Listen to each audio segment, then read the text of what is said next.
je me suis amusé à prendre des notes ci ay contradictions wala ay reniements yoo xamante ne le président def na ko en 2 ans par rapport ak programme bi mu joxe woon ak li ñuy nekk di doxal. Premier reniement mooy nga nekk président de parti wala coalition te boobu il y a eu 2 revirements en 2 ans 2 revirements bi lan la mooy yow yaa njëkk ñëw doo président de parti nga jàkkaarloog sénégalais nga ni pour nekk un président au-dessus de la mêlée lépp li nga xamante ne ay ndombal tànk la woon ci parti politique bii ma bokk muy Pastef génn naa ci ndax lan damaa bëgg nekk président boo xamante ne da ngay nekk au-dessus de la mêlée njaboote ñépp ñu lay bañ a dégg ci ay mbirum politique mu nekkoon benn président ñëw am sa coalition Diomaye président def siège fële ca VDN ba coalition Diomaye président def son meeting sa rentrée politique yooyu noonu yëpp ñu dund ko te ñëwaguñ ci deuxième revirement bi de deuxième revirement bi yow nga joxe avant projet de loi boo xamante ne da nga ko publier proposer ko soumettre ko à la réflexion nationale nga jox ko conseil constitutionnel pour avis ci sa biir avant projet de loi boobu nga xamante ni ci exécutif la jógee maanaam ci yow la jóge yow nga proposer ni président de la république dootul jiite président de parti politique dootul nekk président de coalition gars yi bëgg ko jàllale assemblée nationale nga ne leen déedéet loolu day dëñ maanaam le président foofu ci benn cas boobu rek am na ci ñaar yoo xamante ne changé na ci. Deuxième bi les fonds politiques sur la question des fonds politiques nga def sa programme Diomaye président ne les fonds politiques dañ koy remplacer par des fonds spéciaux soumis à un contrôle spécifique d'une commission composée de membres yoo xamante ni day am le président de la dite commission am 2 membres yoo xamante ni day nekk ci opposition parlementaire 2 membres yoo xam ne day nekk ci majorité parlementaire ak ay magistrats yoo xamante ni cour des comptes la ñoom ñooy def caytu bi nga xamante ni mooy caytu fonds politique yi pour ñu am un contrôle spécifique lépp lu ñuy def en termes de dépenses ñu mën ko retracer président dellu si waat en 2026 le doyen Moustapha Diop laaj ko mu ne même contrôle boobu sax ni ko nit ñi bëgg a defee bu ñu ko defee noonu day xaawi sutura nit ñi ñuy jàppale maanaam contrôle bi mu waxoon ni moom loolu la ñuy def mu ne contrôle boobu sax dootuñ ko defati parce que bu ñu ko defee dañuy xaawi sutura nit ñi te sutura bi ñu bëgg ci kees bi duñ ko mën parce que moom président mënul ñu koy solliciter tout le temps mu naan man mënuma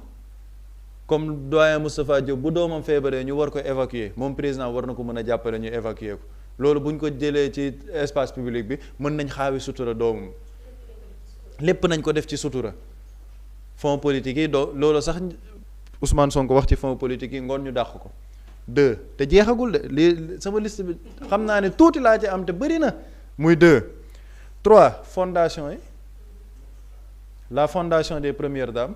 lan la ñu waxul ci fondation Marème Faye Sall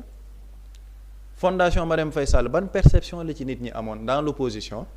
fondation boo xam ne le pouvoir di waaj a jeex ñu dissoudre fondation bi xamuñ xaalis bi fu mu jóge xamuñ xaalis bi fan la toll xamuñ société bi créé fondation bi nu mu mujjee ba nguur gi day daanuñu dissoudre fondation mu jeex gars yi ne non première dame yi moom mën nañ leen xaar ci lu nekk lu dul fondation parce que fondation perception bi ci sénégalais yi am moom mooy c'est un moyen d'enrichissement mais sénégalais yi toog sous le régime du président Bassirou Diomaye Faye gis une fondation des premières dames ñu ne kii moom la ñu jox volet santé keneen ki moom la ñu jox volet éducation loolu mu nekk beneen reniement ak beneen revirement de situation te ba tey jeexagul premier ministre super fort président de la république moom moo toog jàkkaarloog sénégalais yi les 100 jours de son gouvernement mu ne moom gars yi li ñuy xaar ci moom ci président boo xam ne day concentrer tous les pouvoirs ci moom bëggul loolu moom dafa bëgg pour une action beaucoup plus efficace ñu jàppale ko ci li nga xamante ni loolu lay liggéey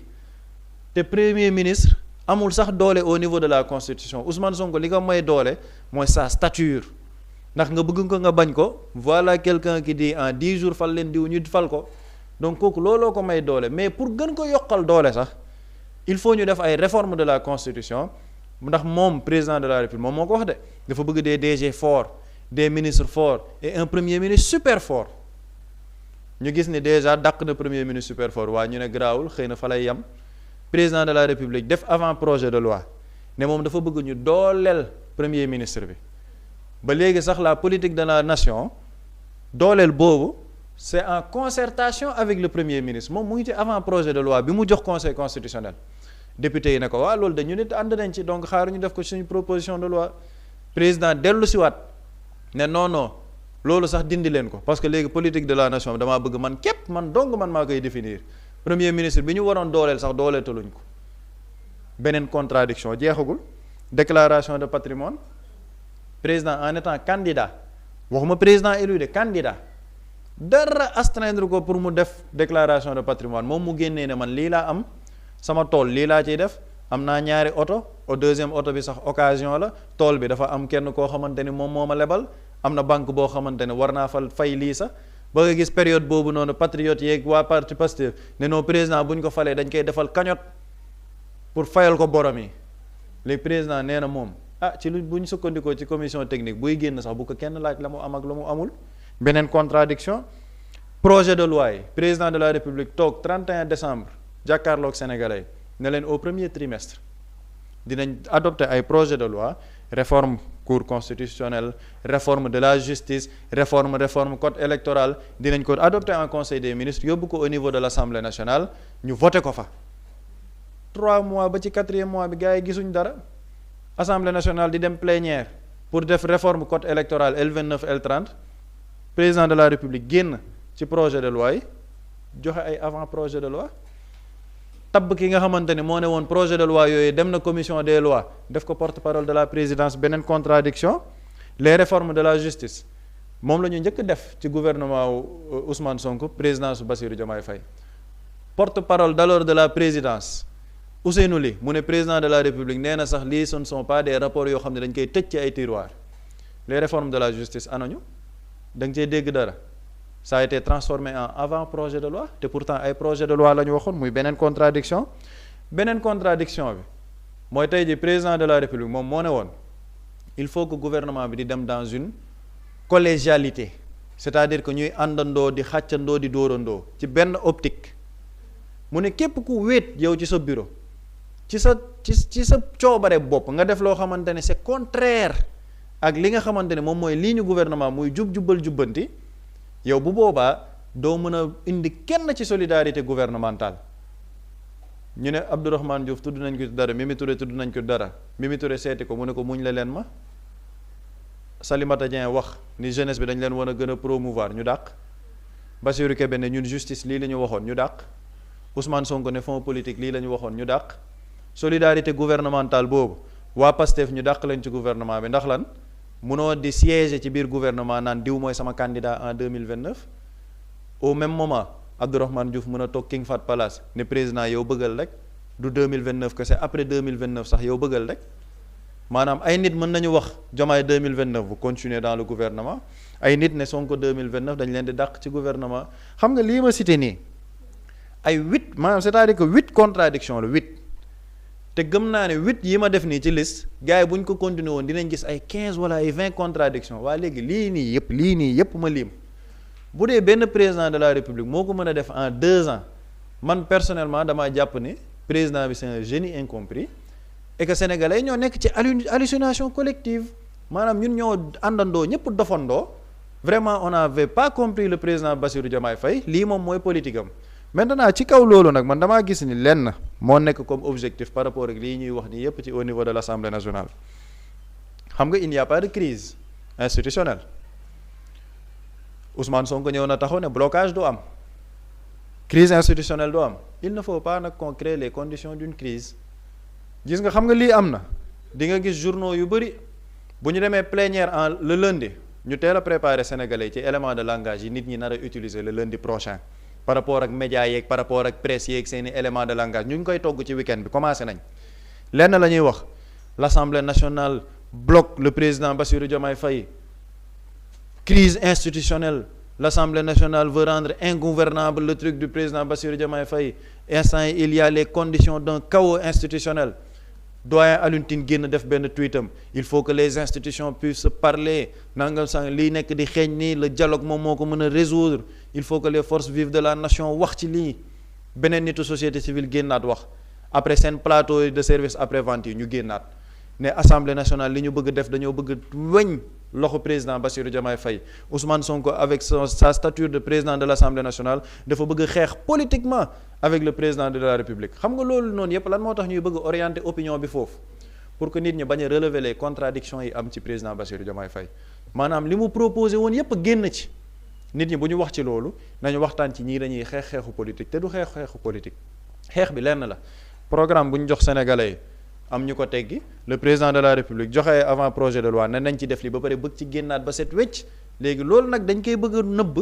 pour que sénégalais yi di concentré wu ci leneen ñu ne voilà le président a toujours voulu être républicain avec l'Assemblée nationale foofu la ñuy jëmi ji ne xoolal Ousmane Sonko ba muy nekk président Assemblée nationale le président am na ñu ko doon woo ci lenn li mais bëgg jàmm bëgg dal moo tax mu doxalee nii mais manifestement on voit que l'Assemblée nationale bëgguñ permettre le président mu travailler dans des conditions normales pour diriger parce que tamit dañoo war a xam ne moom la ñu fal buñ ko falee li mu bëgg la ñu war a doxal nii nañu nar a présenter affaire bi au niveau de l'opinion pour que sénégalais préparé wu ci totalement bu loolu amee xam nga lan mooy nekk beneen jéego bi ñu ngi dem ci loi de finances rectificative débat d'orientation budgétaire bu ñu naree indi loo xamante ne ce sera une restructuration sauvage de la dette assemblée bi tegaat ci loxoom ñu ne non gis ngeen lii ce n'est plus possible les conditions d'une cohabitation nekkatul na président tas assemblée gis nga moyens yi ñuy dem nii yépp lii mooy li gars yi nar a togg lii mooy li gars yi nar a doxalee et nii lañ ko nar a joxee opinion sénégalaise moo tax ci lenn par rapport ak amendement bi député Adama Diallo bi dugal pour terminer foofu li mu ne dañoo war a interdire le président de la République pour que mu dissoudre assemblée plus d'une fois ci biir mandat les députés de l'Assemblée nationale nañ ci yokk beneen disposition nañ ci yokk si le président de la République ni mënul dissoudre assemblée nationale plus d'une fois te bu ko bëggee def une deuxième fois il doit mettre en jeu son mandat présidentiel muy benn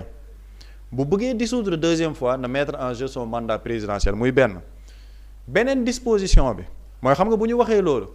on sera dans une logique de est-ce que sànq bu ni mu ngi ma koy laaj la non rétroactivité de la loi est-ce que dañuy dellu si waat ak yooyu loolu nañ ci dugal une disposition transitoire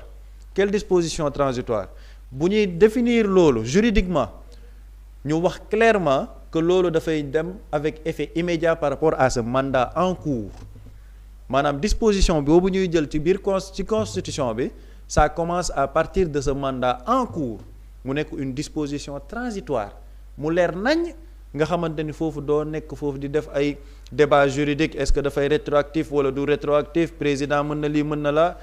député Pastef yi nañu dugal yokk ci loolu bu ñu yem rek ci président mënul dissoudre plus d'une fois bu dee day dissoudre une deuxième fois na mettre en jeu son mandat présidentiel pour bloquer foofu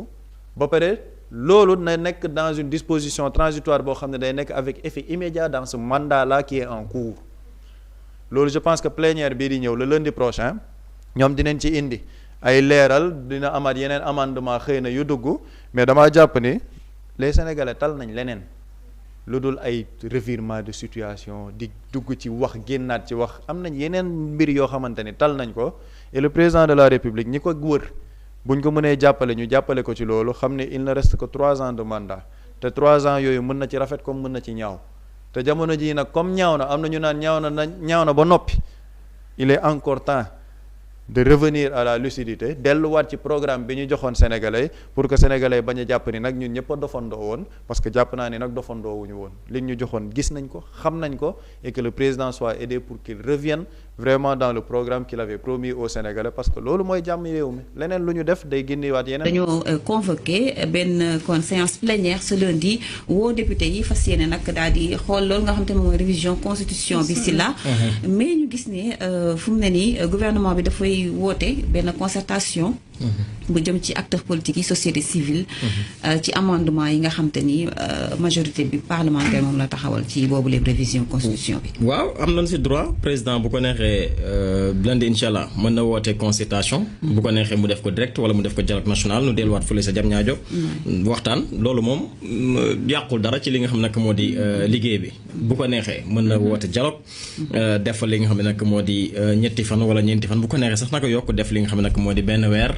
mais lundi incha allah bu neexee suñu borom député yi dina dem fële ci assemblée nationale voté li nga xam ne nag moo di bile proposition de loi lundi incha allah dinañu voté pour rek président am benn yoon possibilité tas li nga xam ne nag moo di assemblée nationale ci mandat am. dinañu voté li nga xam ne nag moo di mbiru rationalisation des motions de censure nu plafonné ko 2 motions de censure par an. benn par section ordinaire beneen par section extraordinaire. dinañu définir aussi li nga xam ne nag moo di haute trahison. ba tey ci mbir moomu. dinañu voté que ni président moom buy dugg ak buy génn obligatoirement dina def li nga xam nag moo déclaration de patrimoine. dinañu wax aussi si li nga xam nag moo di article 92 maanaam lii di ñeel proposition révision de la constitution la non habilitation de la cour constitutionnelle à donner un avis sur le fonctionnement du bureau de l'Assemblée nationale en général donc loolu moom. ku mu neex ak ku mu naqadi moom incha allah dinañ ko daal di amal keneen ku bëgg a dialogue na nga dem defi ji dialogue parce que président dialogue bu ko neexee moom mën na ko organiser def mais aussi assemblée tamit yoon moo ko may muy proposer ak di voter li nga xam ne nag moo di loi xam nga Sénégal buñ fi nekkee il faut que kenn ku nekk jox respect sa morom. tout à fait. kenn ku si nekk xam li la yoon may nu respecteel ko mënuñ wax ni Sénégal dañuy war a modifier li nga xam ne nag moo di suñu constitution nu toog ñaari at di la xaar defoo ko keneen di ko def nga ne déedéet yow waroo ko def man maa ko war a def te balaa nga koy def yow mii da ngay dem defi ji li nga xam ne nag moo di dialogue ba kañ. ak kan la ñuy dialoganteel moom bu ko neexee na woote dialogue loolu kay du problème. dialogue bi mën na ko defee Diamniadio député yi ñoom ñi ngi fii Dakar kenn ku si nekk je pense bien que déranger woo sa morom. bu defee dialogue bu pare na tëgg li nga xam nag moo di projet de loi dugal ko assemblée nationale ba xam ndax li ñu fa dialogué moom na ñuy voté wala li député yi bëgg loolu na ñuy voté bu ko neexee mën a tëgg projet de loi ginnaaw bu mu dialogué ba noppi bu ko indee député dañ koy amandé te lu ñu amandé loolu na ñuy voté xam nga lan na ñuy soppi li ñu déggee woon ak askanub Sénégal. te ñun ñëpp ñu ànd ci. ñun ñëpp ñu ànd ci ni carrément projet bi nga nu jaay ñun d'accord nañ ci loolu moo tax nu fal la léegi yow nu fal la. nga ne carrément yéen li ngeen falee dama koy teg ci suuf dem waxtaan ak ñenn ñi ba noppi soog a ñëwaat. boole société civile. am naa bàyyi ma nga xam société civile bu fekkoon. bu fekkoon danoo am ci lañu boole concertation dinañu société civile ci la. société civile yooyu de ñett nañu gën ko bëri ñett ñoo xam ne depuis ba Sénégal ba léegi ñett ñooñu ngay gis ci li nga xam ne nag moo di société civile ban njëriñ lañu amal li nga xam ne nag moo di Sénégal. benn waxtaan moo fi am te loolu. lundi incha allah lay doon bu neexee suñu borom fële ci assemblée nationale. xaw ma ban assemblée de waaye 15e législature bi xam nañ bu baax a baax li leen yoon may te dinañu assumer li nga xam ne nag moo seen responsabilité. dinañ tëgg ay loi dinañ ko voter dinañu contrôler li nga xam ne nag moo di l'action du gouvernement mais aussi bépp projet de loi bu fa ñëw te bokkul ak lu ñu digg woon li nga xam ne nag moo di askanub Sénégal dinañ toog càmbaraat ko saytu ko xool ko bu baax a baax a baax a baax a baax. dialogue bi ñuy woote ñaata nañu fi def li nga xam ne nag moo di dialogue wala dañuy fàtte dialogue national bi ñu woote woon en 2025 fële si Diamniadio consultation directe yi président defoon avant tabaski bi loolu du dialogue benn dialogue mooy am. te loolu lundi incha allah bu neexee suñu borom lay doon bu 10 heures jotee fële ci assemblée nationale. bu fekkee nag am na majorité bu mën a défendre li nga xam ne nag moo di amendement am na dem. man lu ma comprendre ci amendement yooyu yaa ko wax même pas weer ci ginnaaw nga xëy suba bëgg génnaat carrément ci li nga waxoon avant projet de loi yu mu publié lan moo ci nekk est-ce que proposition de loi bi dafa waroo ak li nekk ci li nga xam ne nag moo di avant projet déedéet boo leen fàttalikoo baax a baax aussi président saisiroon na assemblée nationale pour avis ci li nga xam ne nag moo di avant projet de loi boobu. tout à fait. avis bu conseil constitutionnel dafa am lu mu ko nangul am lu mu ko bañal pourtant avis boobu noonu la député yi jël sukkandiku si pour mën a tëggal li nga xam ne nag moo di bile proposition de loi. léegi nga ni déedéet comme que yéen a ko def dañuy dem defi ji li nga xam ne nag moo di dialogue. beneen bi mooy foofu nag sama xel da si am ay doute yu si am lan moo tax président nanguwul nu définir li nga xam ne nag moo di haute trahison lan moo tax nanguwul. bu mandaam jeexee mu def li nga xam nag moo déclaration de patrimoine te loolu bu ñu faree ci kujje gi moom moo ko doon wax. te boobu moo ëpp solo sax que nga déclaré soo ko dugg. bien sûr parce que mën nga dugg. amaan na doo yor lu bari. voilà nga génn tibb boo doyal dem sa yoon. ah moom ne buy génn daal bu kenn xool. ah dinañ ko xool nag. dinañ ko xool dinañ ko yëlëb. dugg mën nañu xool mais buy génn ñu bàyyi. yëlëb nañu ko def yëlëb. xool parce que. mënuñu à chaque fois di fal président boo xam ni buy génn day nekk bien à l'aise moom ak ay soxnaam wala moom ak njabootam ba pare duñu toog Sénégal ca bitim réew na ni dem man dama yaakaaroon sax ci constitution bi dañ ci war a def ni président bu sa mandat jeexee gën ko néew di nga toog ci réew mi juróom-benni weer balaa ngay génn li nga xam ne mooy réew Sénégal. parce que imaginez bu fekkee tey ji dafa am président boo xam ne sa mandat dafa jeex.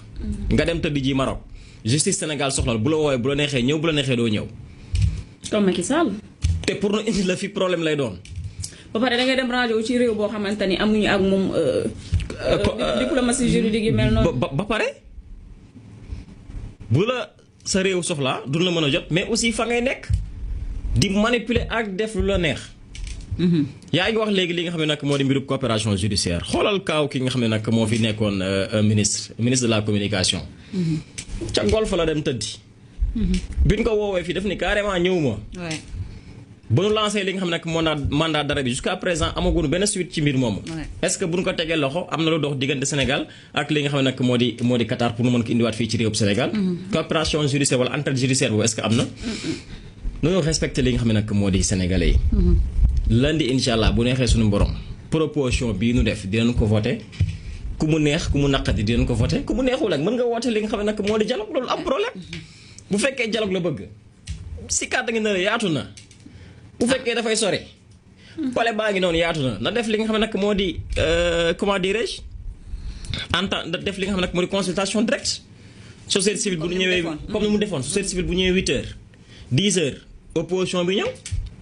léegi man la suite mooy est-ce que loolu dina mën a tax nu soppi li nga xam ne nag moo di suñu constitution ba mu wutee ak li ñu digge woon li nga xam ne nag moo di sénégalais yi 54% yi xam nga leen di voté la moo tax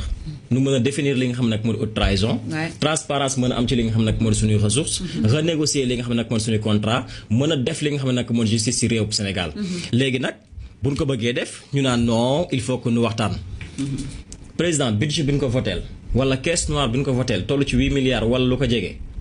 dialogue amu ci primature lu ñu leen votel nu koy doxal ak budget ba fa nekk dialogue amu ci la justice ñoo ngi jàpp ñoo ngi tëj ñoo ngi bàyyi dialogue amu ci président à chaque fois mi ngi jël décret mi ngi def voyage di dem di dikk te dialogue amu ci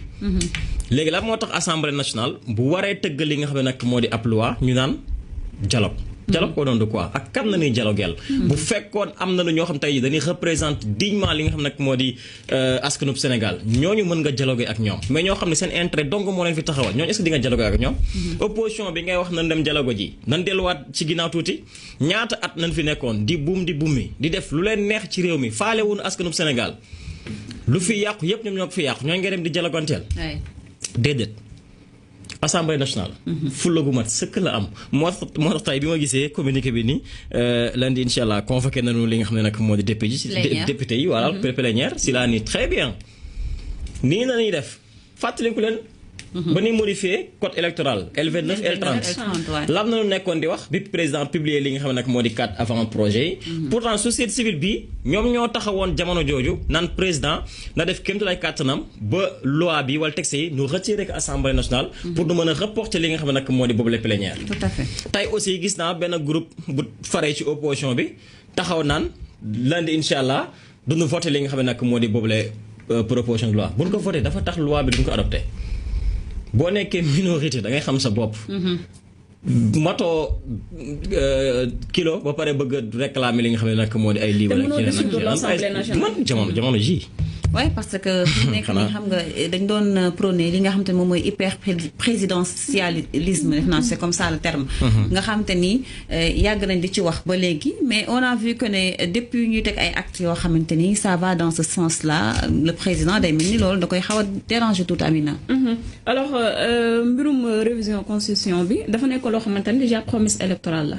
Ousmane Sonko mënu fee taxaw ni Sénégalais yëpp bu ñu ma falee dinañu xoolaat constitution bi xool li ci baax ñu garder ko li nga xamante ni neexuñu ci ñu daal di ci def ay modifications parce que on n'est pas obligé de garder éternellement li nga xamante ni moo di benn constitution basée sur la constitution française depuis atum 90 et quelques depuis lors li ñuy def ak mooy quelques révision ak modification nag c'est différent parce que modification boo ko xoolee mën nañoo jëlaat charte yépp daal di koy tëggaat benn par benn bu ci nekk ñu daal di koy jëlee ci point A indi ko ci point B bu ñu waxoon wii ñu indi ci non wala